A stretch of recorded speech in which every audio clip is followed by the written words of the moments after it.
wal hatha ala tamassuki bi kitabillahi wa sunnati rasulihi wa du'a ala al-huda wa dilalata ila al-khairi ibtigha'a wajhillahi wa mardatihi wa qurbihi wa thawabih.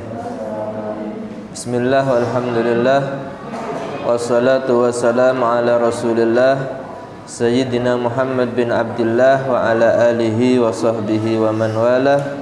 La haula wa la quwata illa billah, amma ba'd. Pelajaran hari ini tentang kewanitaan, bab haid, nifas dan istihadah, sampai pada penjelasan nomor 6, datang dan perginya darah haid. Dilihat di panduannya masing-masing. Nomor 6, datang dan perginya darah haid. Di sini di dalam ilmu fikih disebut dengan turuwul mani' dan zawalul mani'. Mani' itu penghalang daripada sholat, di antaranya adalah haid. Ya. Yang pertama, datangnya penghalang sholat. Apabila seorang perempuan yang suci, ya, ketika sudah masuknya waktu sholat dan memungkinkannya untuk melakukannya, contohnya ini sudah masuk waktu asar, ya, jam 4:30 sore. Asar kan jam berapa? Jam 3 sore. Dah dia belum sholat asar ini, ya kan, berarti belum sholat asar. Tapi dia belum melakukan sholat. Kemudian terjadi kepadanya penghalang sholat seperti haid atau nifas. Setelah berlalunya waktu yang memungkinkan untuk melakukan sholat tersebut dengan cara yang paling ringan beserta bersucinya. Maksudnya ini, kalau sudah 4:30 itu untuk sholat asar tadi bisa apa tidak sebenarnya? Bisa, sudah panjang waktunya. Waktu yang paling memungkinkan untuk sholat dan bersuci. Misalnya kalau berwudu berapa menit? 5 menit misalkan, ya. Kemudian ganti pakaian untuk sholat, ganti mukena, kemudian sholat asar 4 rakaat. Kira-kira berapa menit dari masuknya waktu asar itu? Anggap 10 menit atau 15 menit. Nah, kalau dia sudah dari adzan asar itu atau masuknya waktu asar 15 menit belum sholat, tiba-tiba datang haid, berarti punya hutang sholat asar apa tidak dia? Punya hutang sholat, karena dia belum sholat tadi. Ya, bagaimana seperti itu? Maka wajib baginya untuk melakukan qadha sholat. Kalau sudah selesai dari haidnya, dia kan hutang sholat, berarti wajibnya apa? Mengqadha, ya, membayar sholat asar yang sebelum terjadinya haid belum dilakukan. Mengerti ya? Saya ulang lagi, kalau masuk waktu sholat dalam keadaan dia suci, kemudian berlalu waktu untuk yang mencukupi berwudu, kemudian ganti pakaian sholat dan sholat yang paling ringan, misalkan baca surat Al-Fatihah saja 4 rakaat, berapa menit itu? Anggap 10 menit ya. Tapi dia belum melakukan sholat asar. Misalnya hari ini waktu asar, tiba-tiba langsung terjadi datang haid maka dia punya hutang sholat asar. Nanti kalau sudah suci itu harus diqadha. Mengerti ya? Ingat apa tidak nanti waktu dia suci harus qadha? Nah, supaya tidak lupa itu harus dicatat. Mengerti ya? Supaya tidak lupa. Kadang-kadang haid itu lebih dari 1 minggu. Kadang-kadang lupa nantinya kalau tidak dicatat. Ya, makanya ketika baru datang haid dicatat. Oh, ini saya haid tanggal sekarang misalkan 14 Februari 2023 jam 4:30 sore dan saya belum sholat asar. Berarti nanti kalau sudah suci harus qadha sholat asar. Mengerti ya? Dicatat, itu penting. Itu yang disebut dengan turuwul mani, datangnya penghalang sholat atau datangnya haid. Sekarang hilangnya penghalang sholat. Kebalikan kalau datang itu sekarang pergi, yaitu suci dari haid. Apabila perempuan yang haid atau nifas itu terputus darahnya. Terputus berarti tidak keluar darah lagi. Bagaimana mengetahui dia tidak keluar darah? Ya, kalau sudah merasa ini kayaknya nggak keluar ini, ambil kapas atau tisu sedikit, kemudian dicek, dimasukkan sedikit, dikeluarkan, benar-benar putih bersih.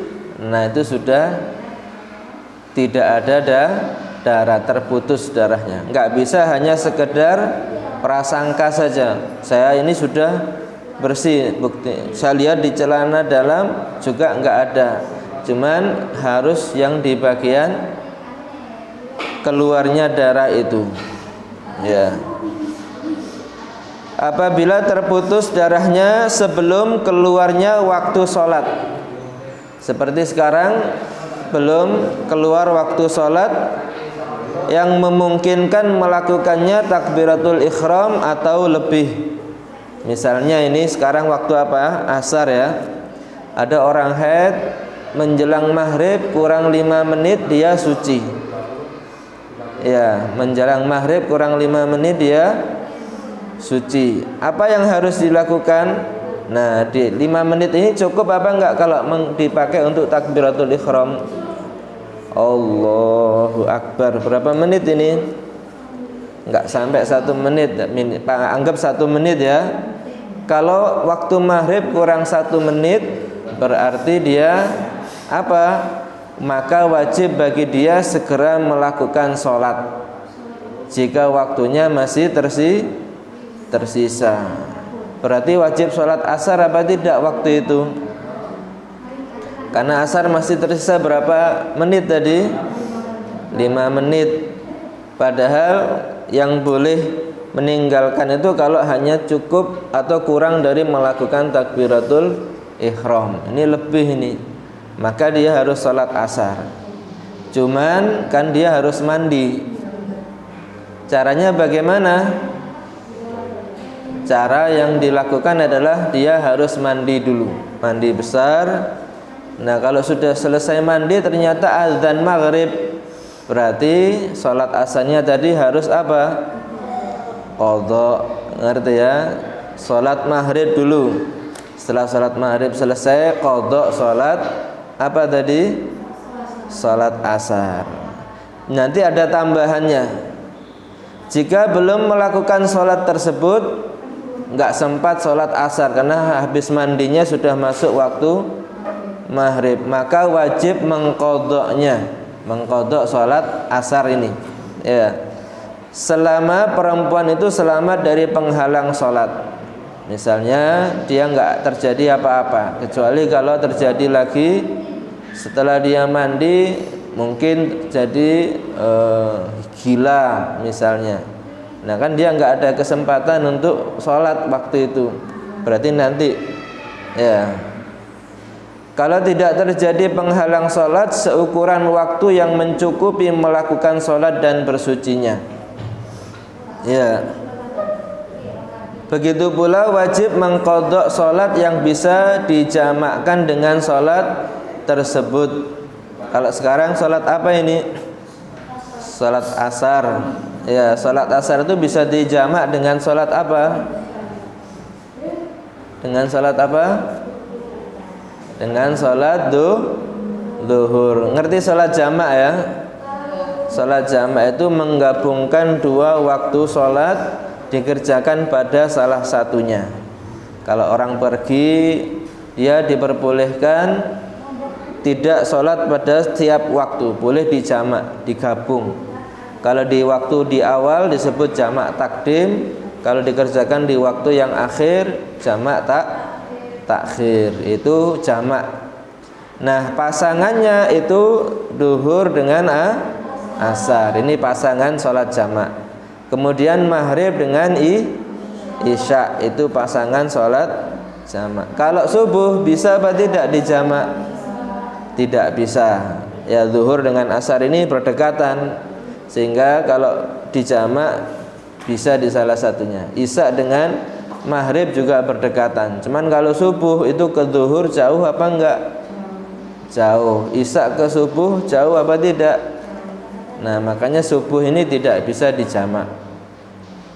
Nah, kalau sholat tadi bisa dijamakkan dengan sholat yang lain apabila perempuan itu selamat dari penghalang sholat seukuran yang mencukupi dua sholat dan bersuci, itu wajib mengqadha sholat yang dijamakkan.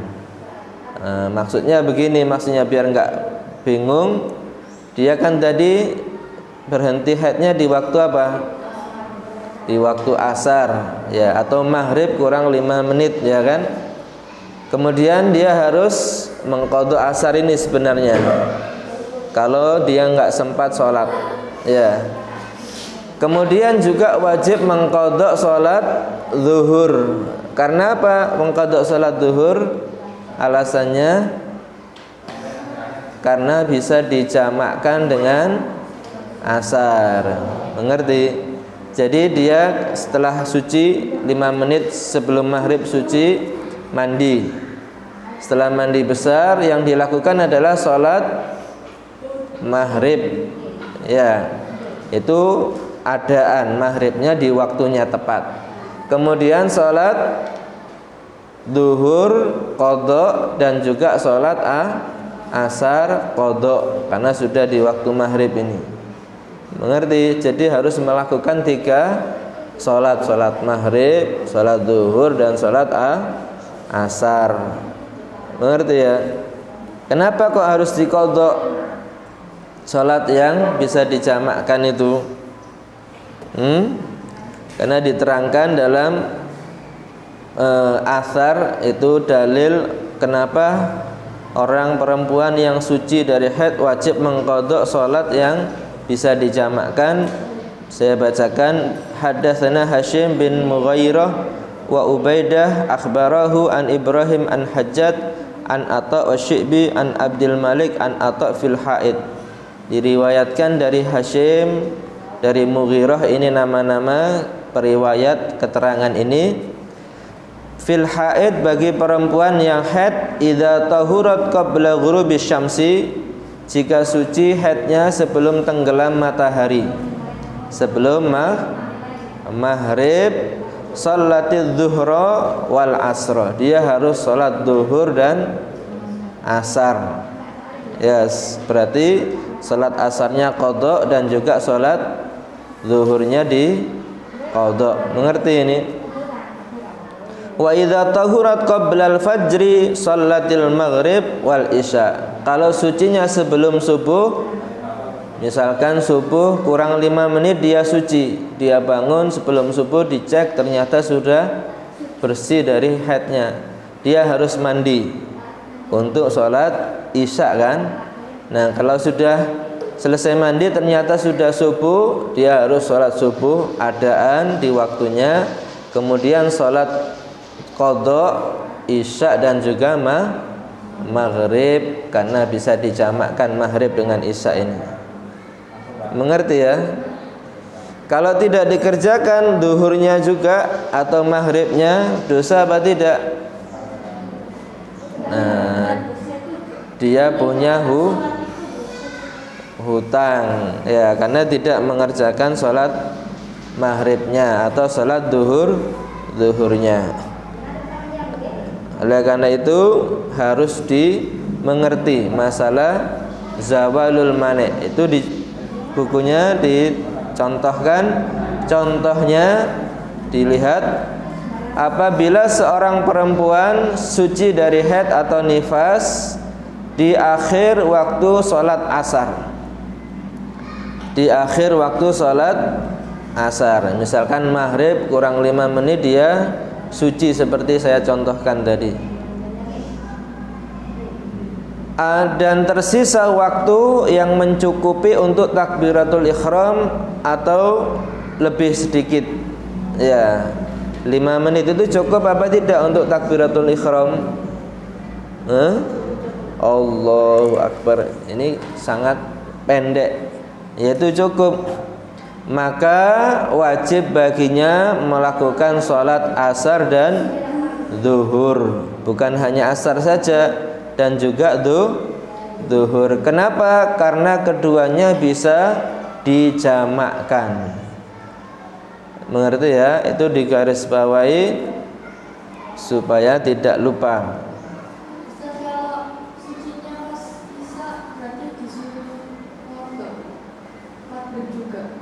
Ya, kalau sucinya di waktu isya seperti tadi, dia harus juga mengqadha salat yang bisa dijamakkan. Maghribnya juga harus dikerjakan. Ya, kalau sucinya di waktu asar, di samping dia salat asar, dia wajib juga mengqadha salat zuhur. Mengerti? Kenapa kok harus qadha salat zuhur? Karena zuhur ini bisa dijamakkan dengan asar.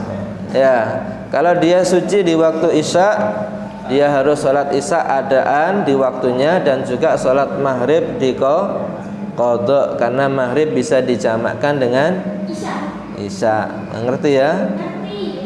Nah, begitu pula untuk maghrib dan isya. Apabila suci di waktu sholat subuh kurang sedikit apabila suci di waktu sholat subuh, pas subuh ini, kalau sucinya di waktu pas sholat subuh, maka tidak wajib mengqadha sholat isya. Ya kan? Karena subuh dan isya bisa dijamak apa tidak? Karena tidak bisa dijamakkan sholat isya itu dengan sholat subuh. Ini disebut zawalul mani. Ini harus digarisbawahi biar mengerti. Jadi kalau saya ulang lagi, sucinya di waktu maghrib, maka dia tinggal mandi sholat maghrib saja. Apakah wajib mengerjakan sholat asar qadhanya? Tidak wajib, karena tidak bisa dijamakkan dengan sholat maghrib. Asar itu dengan duhur, tidak dengan maghrib. Ya, cuman kalau selesainya di waktu isya, maka dia wajib sholat isya dan juga mengqadha sholat maghrib.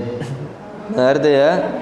Nah, yang dicatat lagi kalau sudah suci itu hari apa? Oh, saya sucinya hari Selasa ini.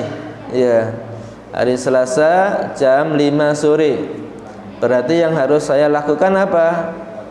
Yang pertama sholat asar, kemudian sholat qadha zuhur, karena zuhur bisa dijamakkan dengan asar. Kemudian juga sholat yang dulu di waktu pertama datang haid, mungkin punya hutang belum melakukan sholat, itu harus dikerjakan juga qadha. Mengerti ya?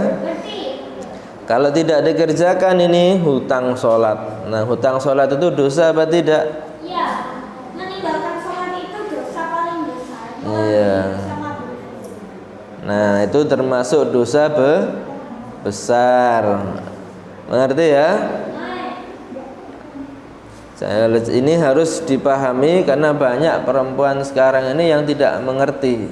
Dianggap kalau sudah sucinya di waktu asar, ya sudah sholat asar saja, zuhurnya tidak perlu dikerjakan, kan zuhur kan belum suci ya. Nah, ini ada dalilnya. Semua di dalam agama Islam itu ada dalilnya. Dalilnya tadi disebutkan dalam hadis itu, kalau sucinya menjelang maghrib, dia wajib sholat zuhur dan asar. Kalau zuhurnya enggak nututi, asarnya tidak sampai, semuanya jadinya qadha. Ya, itu ada dalilnya di dalam ilmu fikih syariat Islam. Nah, karena agama itu tidak berdasarkan akal manusia. Agama itu yang membuat syariat siapa? Allah yang pertama, dengan dalil di Al-Qur'an. Yang kedua, yang membuat syariat itu siapa? Hukum Islam itu bersumber yang kedua dari hadis Nabi Muhammad sallallahu alaihi. Di sini kewajiban qadha salat yang bisa dijamakkan itu pengambilan dalilnya dari hadis Nabi. Jadi harus dilakukan. Nah, kalau seperti itu perlu apa tidak pencatatan ketika datang haid dan keluarnya atau bersihnya darah haid? Perlu apa tidak? Nah, perlu. Ya, sekarang saya lanjutkan sedikit, sudah masuk ke dalam istihadah. Istihadah itu dalam masalah haid panjang dan itu agak sulit. Karena itu harus belajar. Kalau terjadi pada perempuan, agar mengerti bagaimana perlakuan ketika dia sedang istihadah. Catatan penting. Ya, catatan apabila seorang perempuan melihat darah pada usia yang memungkinkannya untuk bisa haid. Melihat darah pada usia yang memungkinkannya bisa haid. Misalnya umur 10 tahun. Kemudian dia keluar darah. Darah apa ini? Nah, itu harus melakukan tindakan seperti ini. Kalau ada darah, ini darah yang dimaksud yang keluar dari mana? Dari alat kelamin, ya, bukan darah luka maksudnya ini. Dari alat kelamin perempuan.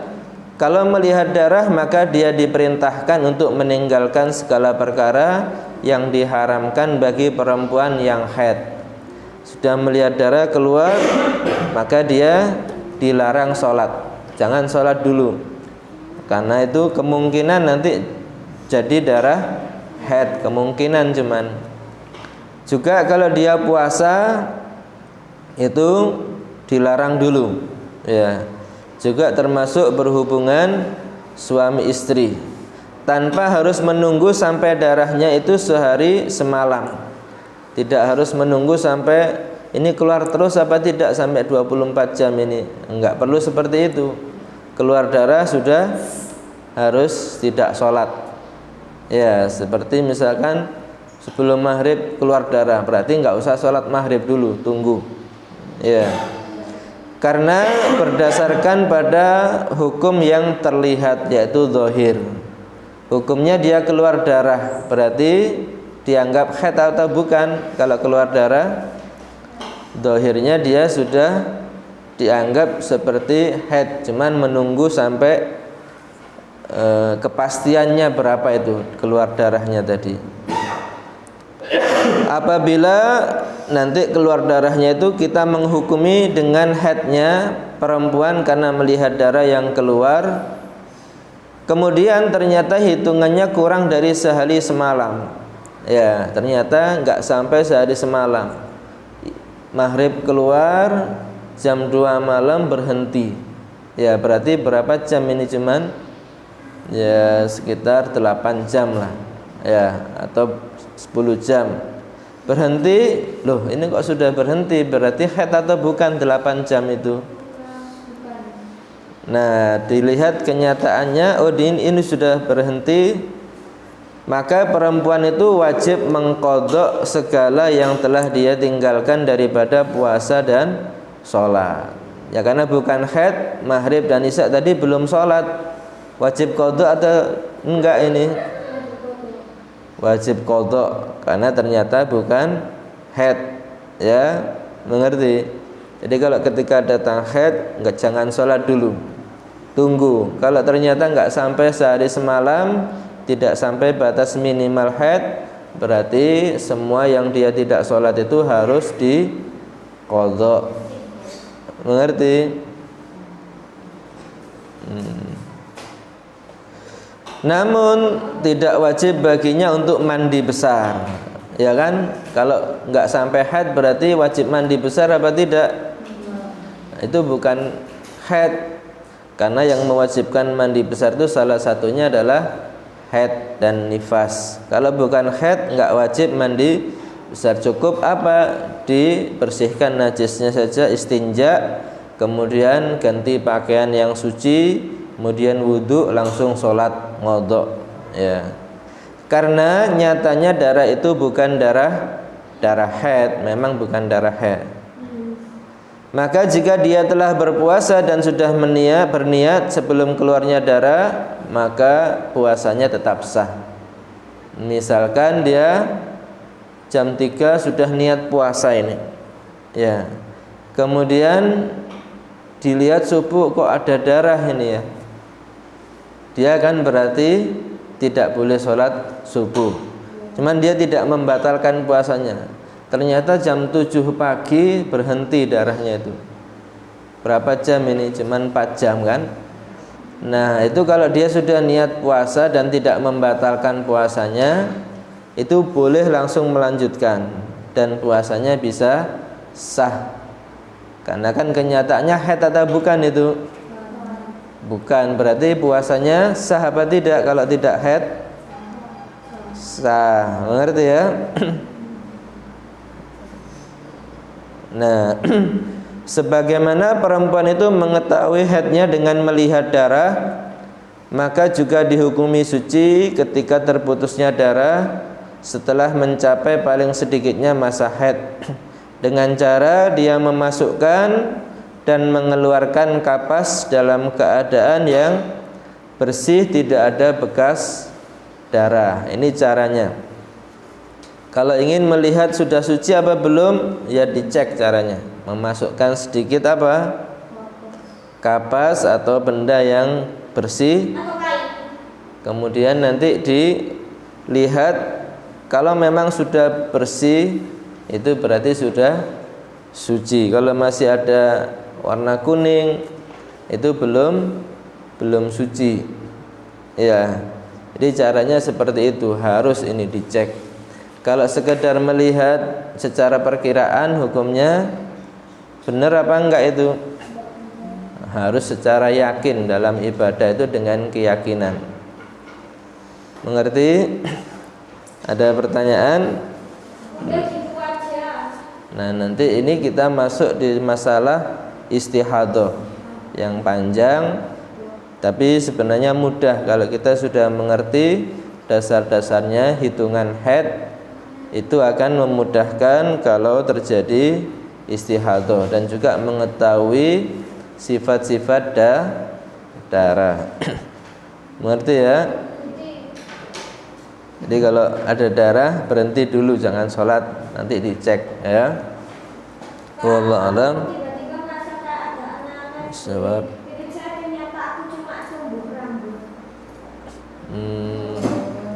ya nggak apa-apa. Ya, bukan tumbuh rumput.